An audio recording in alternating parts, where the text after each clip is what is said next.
Hello hi എല്ലാവർക്കും സ്വാഗതം. മീരയാണ് കൂടെയുള്ളത്. ഇന്ന് എൻ്റെ കൂടെ ഒരു സ്പെഷ്യൽ ഗസ്റ്റ് ഉണ്ട്. പ്രത്യേകിച്ച് നമുക്ക് ചങ്ങനാശ്ശേരിക്കാർക്ക് ഒരു അപാരമായ ഫീലൊക്കെ നൽകുന്ന ഒരു കലാകാരനാണ്. അദ്ദേഹം ഒരു പ്രോസ്തറ്റിക് ആർട്ടിസ്റ്റാണ്. സ്റ്റോറി ബോർഡ് ചെയ്യും, അതുപോലെ തന്നെ ക്യാരക്ടർ സ്കെച്ച് ചെയ്യും. ഇതിലെല്ലാം ഉപരി ഇന്ത്യ ബുക്ക് ഓഫ് റെക്കോർഡ്സിൽ ഇടം നേടിയ ഒരു വലിയ കലാകാരനാണ് SRLV ശ്രീരാജ്. ഹായ് ശ്രീരാജ്. നമസ്കാരം. എന്താണ് വൈറൽ താരമാണ് ഇരിക്കുന്നത്. ഞാൻ ആക്ച്വലി ശ്രീരാജിനെ ഇങ്ങനെ കണ്ട് പരിചയപ്പെട്ടെടുത്തത് ഒരു റീൽ വഴിയാണ്. ലാലേട്ടൻ്റെ ഒരു പിക്ചർ വാളിൽ ചെയ്തല്ലേ, അത് കണ്ട് ലാലേട്ടൻ വിളിക്കുന്നു, സംഭവം വൈറലാകുന്നു. എന്തായിരുന്നു അത്? അത് ഞാൻ നമ്മുടെ ഈ ദേവദൂതൻ ഇറങ്ങുന്നതിന് ഒരു 2-3 ദിവസം മുമ്പായിരുന്നു. അപ്പം ഞാൻ ചുമ്മാ ഒന്ന് നമ്മുടെ ചോക്കുണ്ടല്ലോ, അപ്പം ചുമ്മാ ചോക്കിൽ വീടിൻ്റെ ഒരു സൈഡിലത്തെ വാളിൽ ചുമ്മാ ഒന്ന് ചെയ്തതാണ്. 2 ദിവസം കഴിഞ്ഞപ്പോൾ ദേവദൂതൻ റിലീസിന് അന്ന് 10:30 എനിക്കൊരു കോൾ വരിക. 10:30 മോനെ ഞാൻ മോഹൻലാലാണ് എന്ന് പറഞ്ഞൊരു കോൾ വരിക. ആരാണല്ലോ ഒന്ന് ഞെട്ടിപ്പോല്ലോ. അപ്പോൾ വിളിച്ച് സംസാരിച്ചു. സാർ ഭയങ്കര ഹാപ്പിയായിരുന്നു. അപ്പോൾ വിളിച്ചിട്ട് പറഞ്ഞു ഇതുപോലെ വർക്ക് കണ്ടു, നന്നായിട്ടുണ്ട്, അപ്പോൾ എറണാകുളം വരുമ്പോൾ പറയണം, നേരിട്ട് കാണാന്നൊക്കെ പറഞ്ഞു. ഒരു നല്ല എക്സ്പീരിയൻസ് ആയിരുന്നല്ലേ? പിന്നില്ലേ. ഓക്കെ, എന്തൊക്കെ വർക്കാണ് ശ്രീരാജ് ചെയ്യുന്നത് മെയിനായിട്ട്? ഞാനിപ്പോൾ സിനിമയിലെ തന്നെ പ്രോസ്തറ്റിക് വർക്കുകളും പിന്നെ ഈ സ്റ്റോറി ബോർഡ് പിന്നെ ക്യാരക്ടർ സ്കെച്ചുകൾ. അപ്പം അങ്ങനെ ഇപ്പോൾ ലേറ്റസ്റ്റ് എമ്പുരാനിൽ ഞാൻ ഇപ്പോൾ ഒരു വർക്ക് ചെയ്ത് കൊടുത്തിട്ടുണ്ട്. പിന്നെ ഇപ്പോൾ ഈ ഇറങ്ങിയ ഇന്ത്യൻ 2-ൽ അത് ഒരു സ്പെഷ്യൽ വർക്കായിരുന്നു. അതായത് തലയുടെ ബാക്ക് സൈഡിൽ മുടി കട്ട് ചെയ്തിട്ട് കമലഹാസൻ്റെ ഷേപ്പ് ആക്കണമായിരുന്നു. അത് ആ സിനിമയിലെ ഫസ്റ്റ് സോങ്ങിൻ്റെ അത് കാണിക്കുന്നുണ്ട്. സോങ്ങിൻ്റെ അത് ചെറിയൊരു കട്ടായിട്ട് കാണിക്കുന്നുണ്ട്. പിന്നെ ഇങ്ങനെ ഇപ്പോൾ നമ്മുടെ മാളികപ്പുറം സിനിമ ആ ക്രൂവിൻ്റെ തന്നെ സുമതി വളവ് എന്ന് പറഞ്ഞൊരു സിനിമ വരുന്നുണ്ട്. അപ്പോൾ അതിൻ്റെ സ്റ്റോറി ബോർഡും ക്യാരക്ടർ സ്കെച്ചും ഒക്കെ ഞാനാണ് വരച്ചത്. ഏകദേശം എത്ര സമയം എടുക്കും നമുക്ക് ഇത്തരം വർക്കുകളൊക്കെ ചെയ്യാൻ വേണ്ടി? പ്രത്യേകിച്ച് ഇന്ത്യൻ 2-ൻ്റെ ഒക്കെ ഭാഗമായിരുന്നല്ലോ, അപ്പോൾ എത്ര നേരം എടുക്കും? നമുക്കതൊരു 10 മണിക്കൂർ 10 പേരെയായിരുന്നു എനിക്കത് ചെയ്യാനുണ്ടായിരുന്നു തലയുടെ ബാക്ക് സൈഡിൽ. അപ്പോൾ എൻ്റെ കൂടെ കുറച്ച് സഹായിക്കാൻ കുറച്ച് പേര് ഉണ്ടായിരുന്നു. അപ്പോൾ അത് 10 പേരെ ഞാൻ ഒരാളെയാണ് ലുക്ക് ടെസ്റ്റിന് വേണ്ടി ചെയ്തത്. അപ്പോൾ അത് ഏകദേശം ഒരു 10 മണിക്കൂറിനടുത്ത് സമയം പിടിച്ചു. കണ്ടിന്യൂസ് ആയിട്ട് 10 മണിക്കൂറിനടുത്ത് സമയം പിടിച്ചു. കാരണം മുടി കട്ട് ചെയ്ത് കഴിഞ്ഞ് കഴിഞ്ഞാൽ ഒന്നും ചെയ്യാൻ പറ്റത്തില്ല. അപ്പോൾ അത് ക്ലിയർ ആയിട്ട് കട്ട് ചെയ്ത് ഒക്കെ ഗ്രേഡ് ചെയ്തെടുത്ത്. അപ്പോൾ ഈ ഒരു മേഖലയിൽ ആരെങ്കിലും ഗോഡ് ഫാദേഴ്സ് ആരെങ്കിലും ഉണ്ടോ? അപ്പോൾ എന്നെ ഈ ഫീൽഡിലോട്ട് കൊണ്ടുവരുന്ന സാധാരണ സോഷ്യൽ മീഡിയ ഞാൻ എല്ലാ വർക്കുകൾ ഷെയർ ചെയ്യും. അപ്പോൾ അങ്ങനെ ഷെയർ ചെയ്തപ്പോഴത്തേക്കിനും 1-2 സിനിമ, ഇപ്പോൾ ഈ നരസിംഹസ്വാമി എന്ന് പറഞ്ഞൊരു മേക്കപ്പ് ആർട്ടിസ്റ്റ് ഉണ്ട്, നമ്മുടെ അടുത്ത സുഹൃത്ത്. പുള്ളിയാണ് ഈ സിനിമയിലോട്ട് വർക്ക് ചെയ്യാനുള്ളൊരു അവസരം ഒരുക്കി തന്നത്. പിന്നെ അവിടുന്ന് പട്ടൺ റഷീദ് സാറ്, ഇപ്പം പട്ടൺ റഷീദ് സാറിൻ്റെ സിനിമയിൽ വർക്ക് ചെയ്യുന്നത് പിന്നില്ലേ, ഒന്നും പറയാണ്ടല്ലോ സാറിനെ. അപ്പം സാറിൻ്റെ വർക്ക് 1-2 ചെയ്തു. അപ്പം സാറിൻ്റെ കൂടെ വർക്ക് ചെയ്യാന്ന് പറയുന്നത് തന്നെ വലിയ ഭാഗ്യം.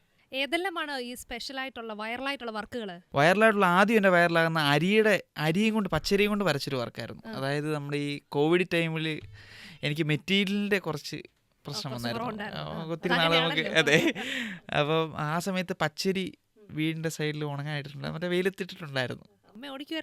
ഇല്ല അല്ല, ഞാനിത് പറഞ്ഞില്ലായിരുന്നു. അപ്പോൾ ഞാനിങ്ങനെ ഓർത്ത് അത് നമ്മുടെ ഈ പടുത ഉണ്ടല്ലോ, ഈ മറ്റേ ഈ ബ്ലൂ കളർ, അതിലോട്ടാണ് വിതറി ഇട്ടേക്കുന്നത്. അപ്പോൾ ഞാൻ ഇങ്ങനെ ഓർത്ത് അവത്തെ വിതറി ഇട്ടപ്പോഴത്തേക്കും പടം വരുന്ന പോലൊരു ഫീൽ ഉണ്ടല്ലോ.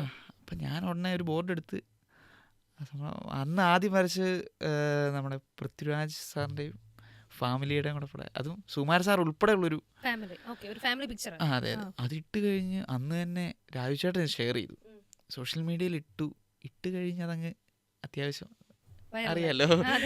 അപ്പം അവിടുന്ന് നേരെ ഞാൻ ഇന്ത്യ ബുക്ക് ഓഫ് റെക്കോർഡിന് അയച്ചു. ഇന്ത്യ ബുക്ക് ഓഫ് റെക്കോർഡ് കിട്ടി.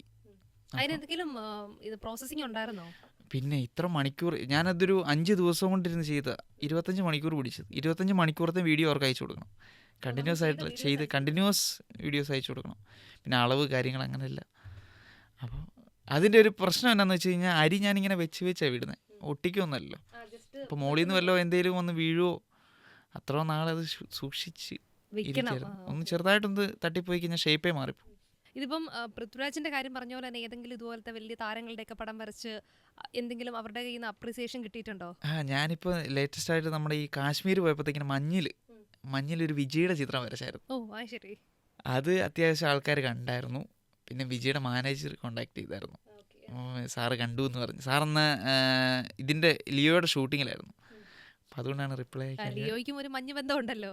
അതെ, അവിടെ വെച്ച് കാശ്മീർ തന്നെ അത് വെച്ച് ഷൂട്ട് ചെയ്ത് അതിൻ്റെ ഒരു ആഴ്ച മുമ്പ് അവിടെ വെച്ച് ഷൂട്ട് ചെയ്തത്. അപ്പോൾ പുള്ളി കണ്ടു. പിന്നെ കണ്ടു. അപ്പോൾ അപ്പൊ ഇനി എന്തൊക്കെയാ ഫ്യൂച്ചർ വർക്കുകൾ എന്തൊക്കെയാണ്? ഈ കുറച്ച് വർക്കുകൾ വരുന്നുണ്ട്. പിന്നെ അത് കൂടാതെ ഞാൻ തന്നെ പരീക്ഷണം ഇങ്ങനെ ചെയ്യുന്ന കുറച്ച് മെറ്റീരിയൽ, വെറൈറ്റി മെറ്റീരിയൽ വെച്ച് ഞാൻ കുറച്ച് എന്തൊക്കെയാണ് അപ്പൊ ഈ വരയ്ക്കുന്നതല്ലാതെ വേറെ എന്തൊക്കെ ചെയ്യുന്നുണ്ട്? ഇപ്പൊ അരി കൊണ്ട് ചെയ്യുന്നെന്ന് പറഞ്ഞു. ഇപ്പൊ നമ്മൾ വരയ്ക്കുന്നുണ്ട്, പെൻസിൽ ഡ്രോയിങ് ചെയ്യുന്നുണ്ട്. അല്ലാതെ എന്തൊക്കെ മെറ്റീരിയൽ ഉപയോഗിക്കുന്നുണ്ട്? ഞാൻ ലാലേട്ടൻ ആദ്യം എൻ്റെ ഒരു വർക്ക് കണ്ടിട്ടുണ്ടായിരുന്നു. അതായത് നട്ട് ബോൾട്ടുകൾ കൊണ്ട് മാത്രം ചെയ്തൊരു വർക്ക് ഉണ്ടായിരുന്നു. അതായത് നമ്മുടെ ഈ മരക്കാർ സിനിമ ഇറങ്ങിയ സമയത്ത് ഞാനത് 10 ദിവസം ഇരുന്നിട്ട് നട്ട് ബോൾട്ടുകൾ കൊണ്ട് മാത്രം ഒരു ചിത്രം ചെയ്തായിരുന്നു.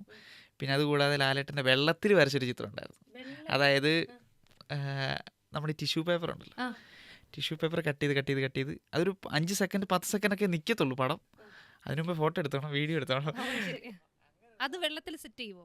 വെള്ളത്തിൻ്റെ മുകളിൽ സെറ്റ്. ഓ അത് ശരി. അപ്പോൾ അത് ആരും ചെയ്തിട്ടില്ലായിരുന്നു ആ സമയത്ത്. അതിനുശേഷം ഇപ്പോൾ കുറേ പേരൊക്കെ ഈ കമലഹാസൻ സാറിൻ്റെ ഒക്കെ വലിയ ചിത്രങ്ങൾ ചെയ്യുന്നുണ്ടായിരുന്നു. അപ്പോൾ ഞാൻ ഇതുപോലെ ചുമ്മാ അന്ന് ചെയ്ത് നോക്കിയായിരുന്നു. പിന്നെ ലാലേട്ടൻ്റെ ഒത്തിരി വർക്കുകൾ ഞാൻ വെറൈറ്റി സോപ്പിൽ ചെയ്തായിരുന്നു. നമ്മുടെ നോർമൽ സോപ്പിൽ കാർവ് ചെയ്ത് ചെയ്തിട്ടുണ്ടായിരുന്നു. അതിനകത്ത് ഷേപ്പ് ചെയ്തെടുത്തു. കാർവ് ചെയ്ത് ഒരു 3D ഷേപ്പിൽ ലാലേട്ടൻ്റെ ലാലേട്ടൻ ഫാൻ ആണെന്ന് തോന്നുന്നു. ലാലേട്ടനെ ഭയങ്കര ഇഷ്ടമാണ്, എല്ലാവരും ഇഷ്ടമാണ്. പിന്നെ എന്നാലും പുള്ളിയുടെ വർക്ക് കൂടുതൽ ചെയ്യുന്നു. ഓക്കെ. അപ്പൊ ഇനി എന്താണ് അടുത്ത ഫിലിമില് എന്ത് ആവണം, ഏത് മേഖലയിൽ എത്തണം ഇനി? വരയുടെ തന്നെ ഇപ്പൊ ഇതുവരെ ഞാൻ വരയിലാണ്, വരയും കൊണ്ട് തന്നെ മുന്നോട്ട്. മാളികപ്പുറത്തിന്റെ ഭാഗമായിട്ടുണ്ടോ? മാളികപ്പുറത്തിന്റെ ഇപ്പം ചെയ്തുകൊണ്ടിരിക്കുന്ന സുമതി വളവ് എന്ന് പറഞ്ഞ സിനിമയുടെ ക്യാരക്ടർ സ്കെച്ചുകളും കാര്യങ്ങളും ഒക്കെ ചെയ്തായിരുന്നു. മാളികപ്പുറത്തിന്റെ അത് കൂടാതെ ഞാൻ അരിയിലൊരു ചിത്രം ചെയ്തായിരുന്നു. അത് ഉണ്ണിമൂന്നൻ ഷെയർ ചെയ്തായിരുന്നു, ഉണ്ണിച്ചേട്ടൻ അത് ഷെയർ ചെയ്തിട്ടുണ്ടായിരുന്നു. അപ്പം ഈ അരിയിലൊക്കെ ചെയ്യാൻ വേണ്ടിട്ട് എത്ര സമയം എടുക്കും? ഏകദേശം ഒരു 4 ദിവസം 5 ദിവസമൊക്കെ പിടിക്കും. എത്ര ദിവസം എടുക്കും അല്ലേ? ഡേയ്സ് എടുക്കും. പിന്നെ ഓരോ അരി ഇങ്ങനെ വെക്കണം, അരിമണി വെറുക്കണം. പിന്നെ തീർച്ചയായും. ഓക്കെ. എവിടെയാ പഠിച്ചത് ഒക്കെ? എവിടെയാണ്? ഞാൻ RLV കോളേജിലായിരുന്നു പഠിച്ച്. +2 വരെ മലകുന്ന സ്കൂളിലാണ്, ഇത്തിത്താന ഹയർ സെക്കൻഡറി സ്കൂളിലായിരുന്നു. അത് കഴിഞ്ഞ് നേരെ ഫൈൻ ആർട്സിന് പോയി, RLV കോളേജിൽ ചെയ്തു. ഓക്കെ. ഇനി എന്താണ് ഫ്യൂച്ചർ പ്ലാൻ? ഇതുപോലെ തന്നെ ഇങ്ങനെയൊക്കെ പോകണം. പിന്നെ വേറെ എന്തെങ്കിലും വെറൈറ്റി കിട്ടുമെന്നോ ചെയ്യണം. ഇനി എന്തെങ്കിലുമൊക്കെ പരീക്ഷിക്കുന്നുണ്ടോ? അതായത് ഇപ്പം നമ്മൾ അരി ചോക്ക് വെള്ളത്തിൽ ചെയ്തു, ഇനി എന്തെങ്കിലും ആരും സഞ്ചരിച്ചിട്ടില്ലാത്ത വഴി കൂടെ സഞ്ചരിക്കും? ഇനിയുണ്ട്, 2-3 മീഡിയം കൂടെ ഉണ്ട്. പക്ഷെ അതിപ്പം ഇടുന്നില്ല, അത് അപ്ലോഡ് ചെയ്യുമ്പോൾ മാത്രമേ ഇടൂ. അപ്പം ഇൻസ്റ്റയിൽ കുറെ പിക്ചേഴ്സ് ഒക്കെ ഇട്ടിട്ടുണ്ടല്ലേ? എന്താണ് നമ്മുടെ insta ID? Art lover Shri എന്ന് പറഞ്ഞിട്ട് ഒന്ന് സെർച്ച് ചെയ്താൽ മതി. ആർട്ട് ലവർ ശ്രീ സെർച്ച് ചെയ്താൽ കിട്ടും കൂടുതൽ ഡീറ്റെയിൽസ്. ഓക്കെ. അപ്പം anyway Shri, thank you so much ഞങ്ങളുടെ ഇന്നത്തെ ഗസ്റ്റ് ആയിട്ട് എത്തിയതിന്.